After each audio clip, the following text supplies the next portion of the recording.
Salut. Bienvenue encore une fois de plus à Python Weekends. Mais cette fois-ci, ça ne sera pas avec Fersin, c'est avec Mousse. Alors, qui est Mousse? Mousse, c'est l'un de mes étudiants dont j'ai formé sur la programmation aussi et qui s'est senti intéressé à venir partager quelque chose qu'il a trouvé intéressant avec Python, c'est-à-dire faire un triage ou le tri avec Python utilisant l'algorithme de tri qu'on appelle Bubble Sort. Donc d'ici là, il viendra pour le faire. Maintenant, à la différence de moi j'utilise VS Code comme IDE pour coder, mais lui par contre il va utiliser PyCharm. Donc vous avez beaucoup d'options pour utiliser comme outil pour écrire votre code Python. Comme la dernière fois nous avons parlé de utiliser son téléphone. Donc il y a tellement d'options. Ne soyez donc pas surpris que son écran apparaîtra différent du mien. Ok. Toutefois, sans plus trop tarder, on passe à ce qu'il va nous présenter ce jour. Alors, salut à tous, bienvenue à Python Weekends. Je profite aussi de l'occasion de vous souhaiter bonne et heureuse année à tous. Déjà, si tu es déjà abonné à cette chaîne, tu vas vite comprendre que la dernière vidéo, Fersin nous a parlé un peu de son expérience suite à une entreprise, suite à une interview qu'il a eu dans une entreprise de la place.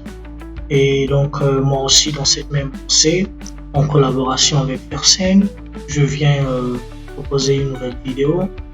Aujourd'hui nous allons un peu parler de ce qu'on appelle des bubble sort, ok. Et de là déjà, en écoutant cette expression, tu comprends très vite que c'est une expression anglaise qui doit être un peu clarifiée, expliquée, sinon un peu démystifiée. Alors, le bubble sort, c'est ce qu'on appelle en français le tri à bulles. Le tri à bulles. Et j'aimerais un peu te rassurer que le tri à bulles, c'est déjà l'un des algorithmes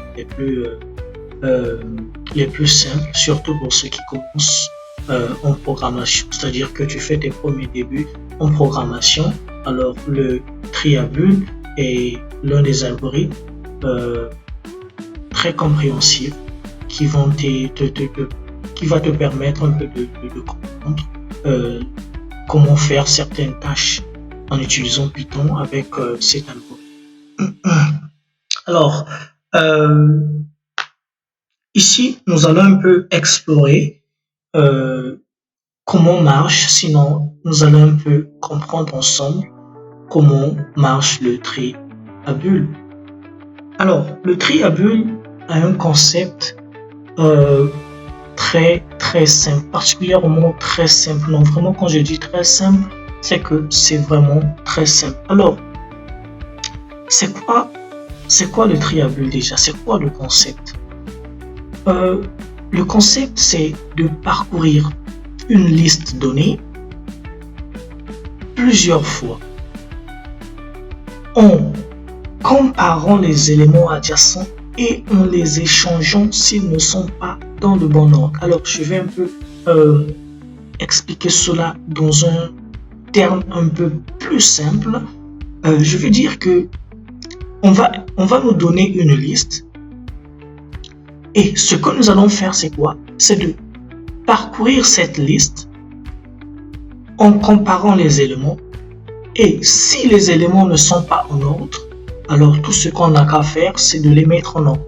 Ouais, tout ce qu'on a à faire, c'est de les mettre en ordre et fini. Et c'est tout le concept derrière ce qu'on appelle par le bubble sort ou bien le tri à bulles. Alors, sans plus tarder, sans plus perdre du temps, alors je vais essayer un peu d'expliquer d'abord avant qu'on ne se lance sur le coup. Alors,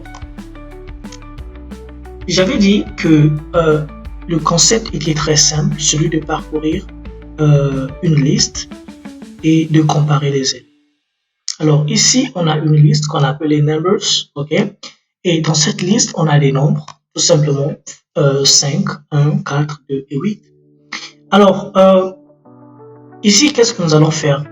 Rappelez-vous du concept, on a dit il faut parcourir premièrement la liste. Quand on parcourt la liste, qu'est-ce qu'on remarque? On remarque que nous avons des nombres ici, 5, 1, 4, 2 et 8. Alors, voici ce qui se passe lors du premier passage. Le premier passage, ce qu'on va faire, c'est quoi? C'est de comparer 5 et 1. Du coup, on remarque que 5 est supérieur à 1. Donc, qu'est-ce qu'on va faire? On va les changer. On va afficher quoi? On va afficher 1, 5, 4, 2 et 8. Au deuxième passage, nous allons comparer cette fois-ci 5 et 4. Pourquoi? Parce que tout simplement 1 est déjà à sa place.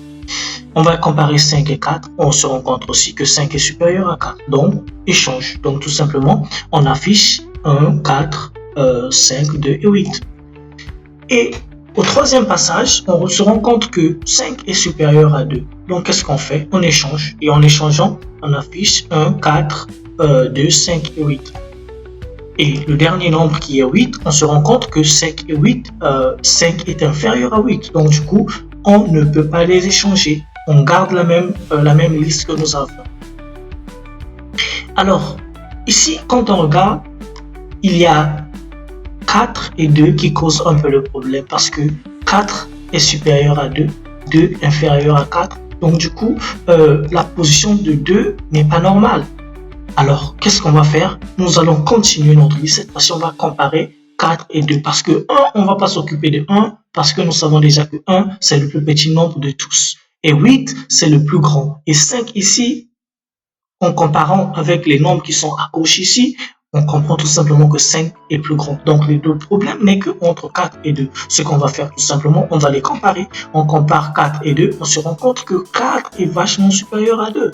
Donc, qu'est-ce qu'il y a? Il y a échange. Et voici ce qu'on a comme résultat final.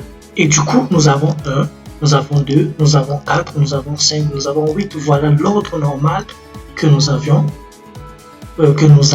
obtenu après avoir utilisé le prix à bulle. Alors maintenant, ce que nous allons faire, c'est quoi? Nous allons lancer le code. On va essayer un peu de l'expliquer et après, on va voir quel résultat il va nous donner. Alors ici, c'est quoi? On a une fonction qu'on a appelée bubblesort et dans la fonction, nous avons passé ce qu'on appelle par un paramètre.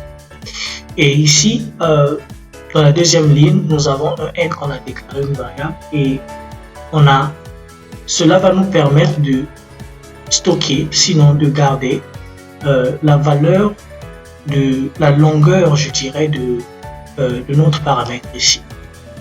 Et effectivement, nous avons besoin des boucles.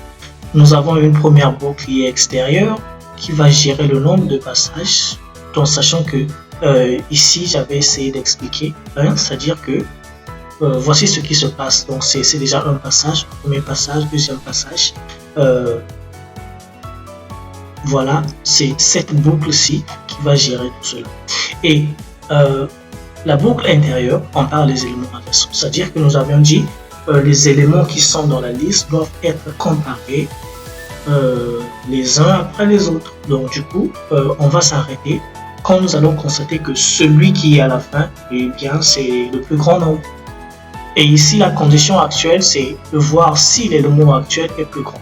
C'est-à-dire de voir, par exemple, ici, quand on a dit si 1 et 4 est plus... de voir entre 1 et 4 qui est le plus grand. Bah, 1 est inférieur à 4, donc du coup, il ne bouge pas. Il est déjà au bon endroit. Et voilà, nous allons afficher le nombre. Et ici, nous avons notre liste que nous avons passée. Nous avons fait appel à notre fonction et on va l'afficher. On va essayer un peu de voir un peu le résultat. Alors, le résultat, il est ici. Voilà notre résultat qu'on a 1, 2, 4, 5 et 8. Et ici, c'est juste un peu une partie explicative. Ok, une partie explicative de comment ça s'est produit. Voilà, jusqu'à la fin. Le résultat final est celui-ci. Alors, il y a un code qui va carrément nous donner c'est la même chose avec ce code. Tout simplement ici, on a voulu afficher avant. On n'a pas besoin de toute la procédure. Ici, on a tout simplement affiché le résultat. Alors, nous allons voir cela. Voilà. Ici, on a notre résultat final qui est 1, 2, 4, 5 et 8. Donc, alors, c'était un peu ça dans le Today Python Weekends. On se reprend la semaine prochaine. Merci. Abonnez-vous. Faites un maximum de partage. Merci et à la prochaine.